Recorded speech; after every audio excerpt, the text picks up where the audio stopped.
योगेन चित्तस्य पदेन वाचां मलं शरीरस्य च वैद्यकेन योपाकरोतं प्रवरं मुनीनां पतञ्जलिं प्राञ्जलिरानतोऽस्मि।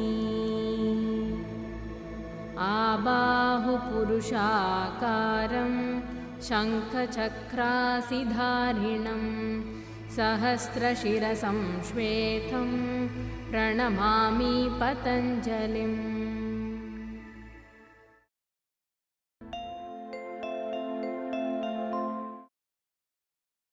Good morning. In today's episode, we will see Adhomukha Svanasana. Adhomukha Svanasana is also popularly called downward dog because it resembles a dog stretching itself. It is also one of the standing extensions where a practitioner stands as in a standing pose and then extends their spine forward in a concave back position. In the previous episode, we saw Uttanasana. It is particularly sequenced such that Uttanasana was before and now we are doing Adhomukha Svanasana because both the poses have many commonalities. Though they are distinctly different, both the poses are also used in treating many common medical conditions such as blood pressure, heart condition as well as spine problems. We will now see how to do Adhomukha Svanasana.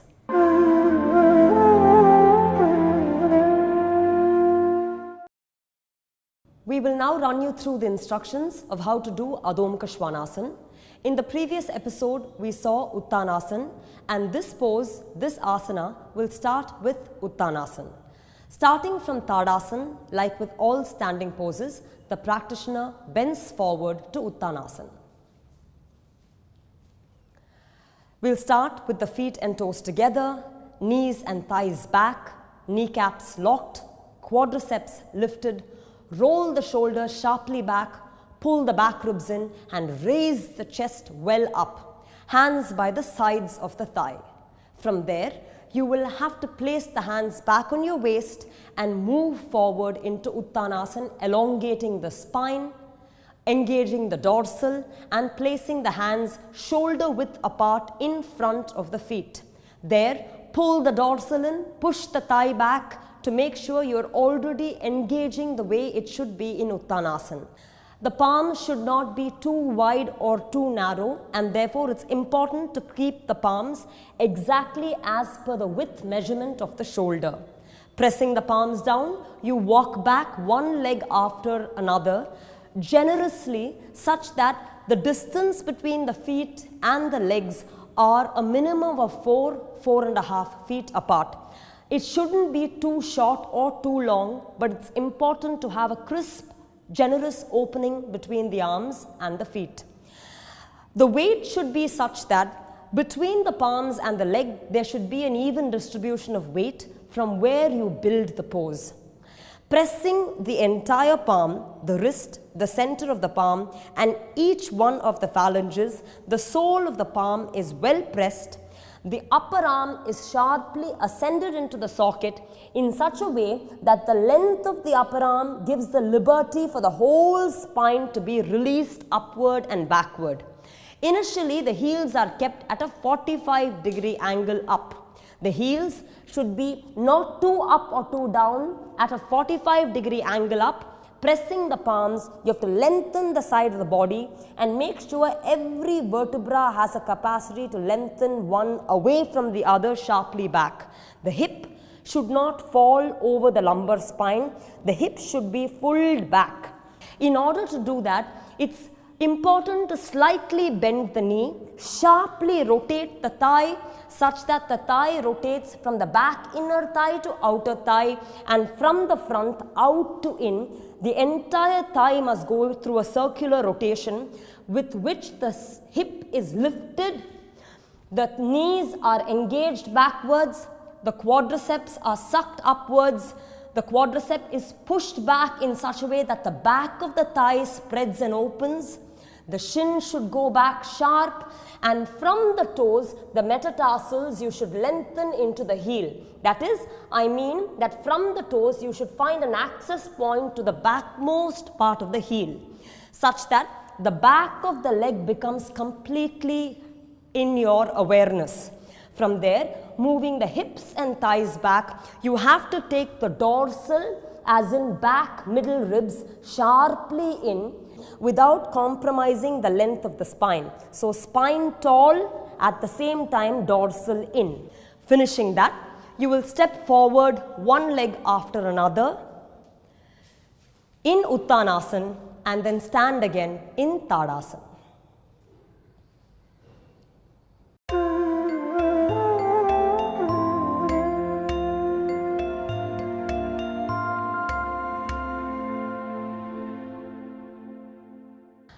The classical pose in Adhomukha Svanasana is done with the feet and toes, the entire stretch of legs joined together, and we will now see that. I wanted to clarify that many times in Adhomukha Svanasana there is an urgency to put the head down. Nevertheless, it's important to note that the spine should first be well extended, the hip should be pushed back, the hands and legs should be strongly engaged in a way that the spine is extended backwards and upwards, and that should cause the head to descend to the ground with sharp dorsal engagement. You should not touch the head to the ground in a way that the spine crashes down. We will now show you how to do classical Adhomukha Svanasana with the legs together. Starting from Tadasana with the legs together, toes together, thighs back, chest up, dorsal sharply engaged, collarbones wide. Take the hands on the waist and bend down to Uttanasana.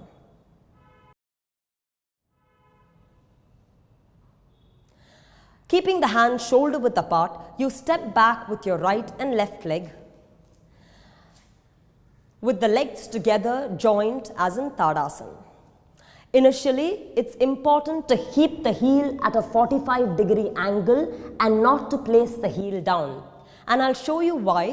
When the heels are up, the hip is tall and the spine is well extended.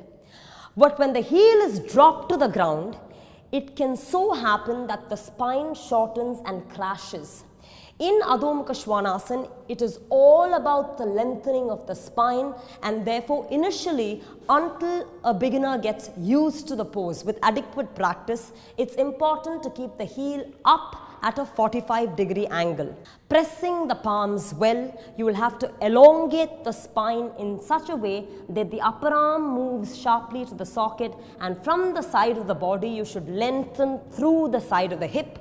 Vertebra after vertebra should be extended one away from the other, giving plenty of space and mobility for the spine. The thighs should grip the hip further, hold it back.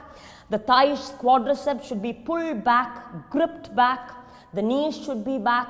The calf muscles should be back. The shin should be back. Elongating from the toes towards the heel, keeping the hip lifted up, the practitioner should ensure a tall spine as the heel extends far back and down. Again, it's important to note that the heel does not crash to the floor. It has to pull the hip, extend back, and then release itself to the floor, completely opening and engaging the back of the leg. You have to lift the sides of the thigh up and really pull the spine far back and tall. Finishing that, take the dorsal in. Taking the dorsal in, the head, as you see, has gone down because of the dorsal engagement and the length of the spine. Note, the spine is not collapsing. You have to keep the spine long as the dorsal engages and the hip remains far back and up. Finishing that, you step forward into Uttanasana and then stand up in Tadasana with the hands by the sides of the thigh.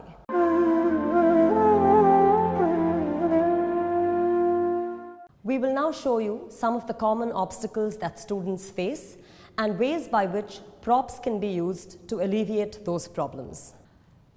We'll go straight to Adhomukha Svanasana, and as you can see, In this structure, the dorsal is out and the length of the spine is such that from the armpit to the outer hip, I'd like you to note the length of the spine and the fact that the dorsal is a little swollen, it's not engaged.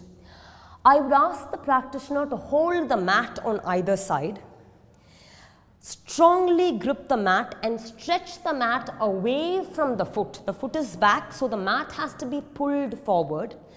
While doing that, lengthen the side of the body. As you stretch the mat, simultaneously suck the dorsal spine in. As you see, there is a complete change in the profile or the engagement of the dorsal, with the palms stretching the mat forward, sides of the body lengthening upward. Dorsal should strongly be taken in, due to which the head descends towards the floor. Here, the head is not being sucked in, head was kept away, dorsal in, and finally, with the spinal extension and dorsal extension, the head was released downward. So, the mat is now used as a prop to engage the dorsal. Relax. Step forward. Tadasana.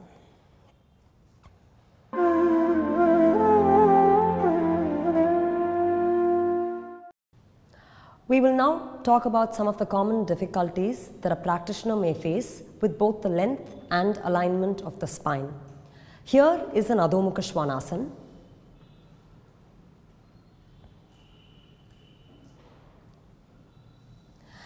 And I'd like to draw your attention to the engagement of the spine. This is the entire length of the spine, starting from the cervical all the way until the tailbone. As you can see, the middle area of the spine, the dorsal, is sharply or hyperextended, hyperengaged, whereas you see the rounding off of the two sides of the spine. Here is a lack of alignment, that is, it doesn't pull into the medial spine line, it pops up. Again, moving to the area of the shoulders, if I crisply show you the area of the shoulder blade, you can see that the shoulder blade pops out and therefore prevents, there is a lack of pulling in or engaging into the medial line of the spine. Again, this part is hyperextended. It takes a heavy strain where these two areas, that is the lumbar and the top shoulder blades, show a lack of alignment or engagement. Now, we will show you how to address that using a rope. As you see, there are 3 levels of rope, one at the bottom, one at the top, and one at the middle level. This middle level rope is approximately at the hip level. As you can see, if the practitioner stands against the wall, this rope is approximately hip level, and it is this rope that we'll be using. You wear the rope around your waist. In such a way, the rope is properly aligned at the groin.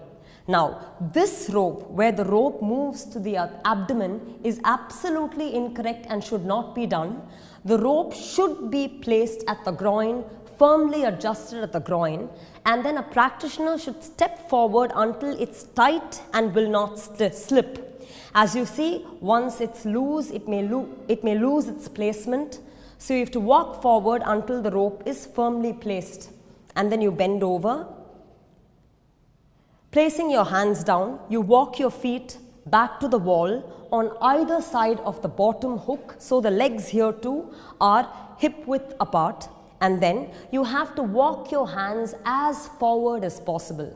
You have to note that every time the hand walks forward, it has to attempt to lengthen the spine, so every step that the hands take is not abandoning the spine. It has to pull vertebra by vertebra, lengthening it, opening the rib cage, and then going sharply with the hands forward. As you can see, we saw initially the lack of lumbar engagement, where the lumbar did not come into spine line. As here you can clearly see, there's a beautiful straightness of the spine, a crisp alignment where the dorsal is not over engaged, the shoulder blade or the lumbar is not under engaged. There's a uniform engagement of the entire spine and a sharp lengthening. This is particularly greatly relieving for the entire spine and the lower back. stepping back with the hands and stepping in front with the feet. You then squat slightly and then get up in Tadasana, removing the rope.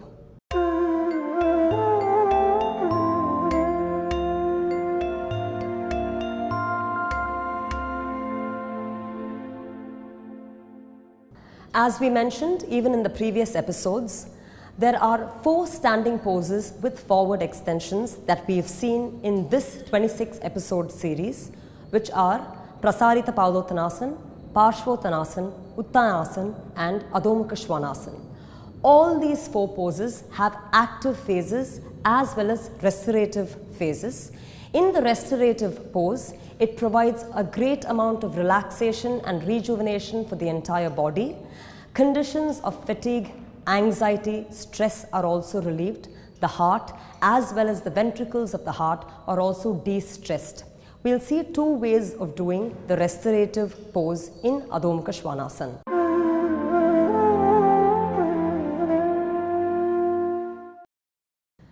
In one, the practitioner goes to independent Adhomukha Svanasana, where the hands are placed forward and the legs are drawn back. The brick has to be adjusted midway between the arms and legs such that the practitioner is first able to lengthen the spine, take the dorsal in and then place the head on a brick. The head has to be placed and rested on a brick, the forehead area, so that it provides sufficient relaxation to the head and brain while the body is still in an alert phase. Here, the activity of the spine is not compromised, but the entire pose is rested. With the prone position of the heart, it gives a good relief to the valves and ventricles in the heart as well. In this position, the practitioner must remain for a few minutes as long as it's possible. The second variation is using a rope.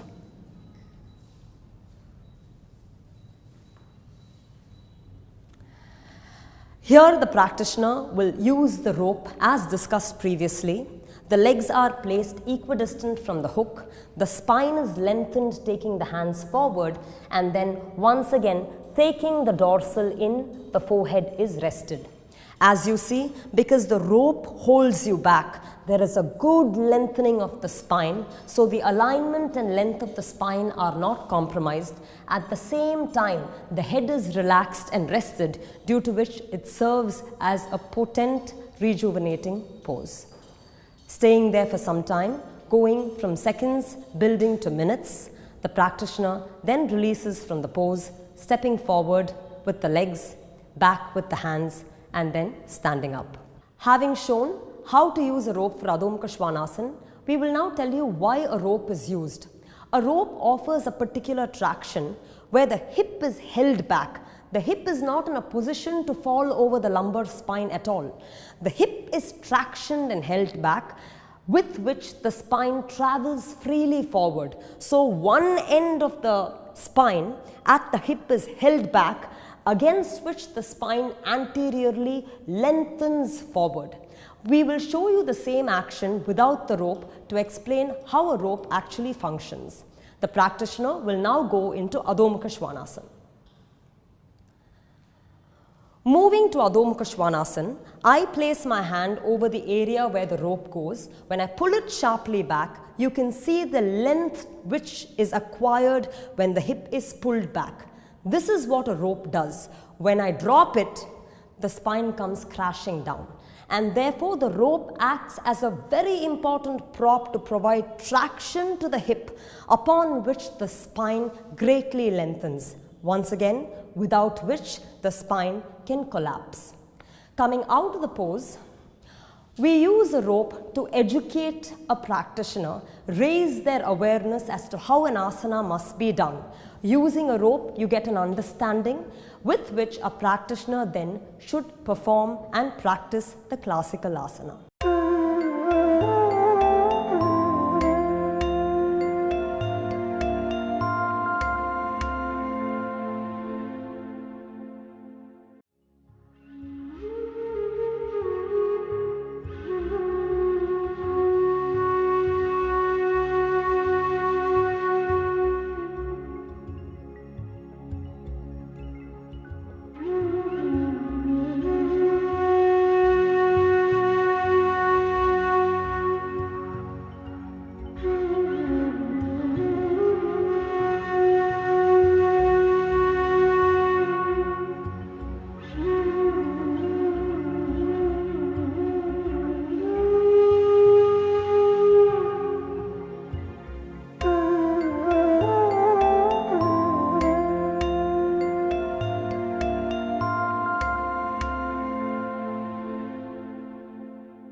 in today's episode, we saw how to do Adhomukha Svanasana and then discuss some prop variations by which some difficulties of students may be addressed. I wanted to add that props can be adjusted in various ways. There are 100 different ways by which a prop may be used to align or better an asana. This varies with every student's constitution and condition, and hence this is a deep study that must be undertaken under a certified instructor. Adhomukha Svanasana is one of the poses that come as standing forward extensions. The other poses that we have seen are Prasarita Padottanasana, Parshvottanasana, Uttanasana, and in this episode, finally Adhomukha Svanasana.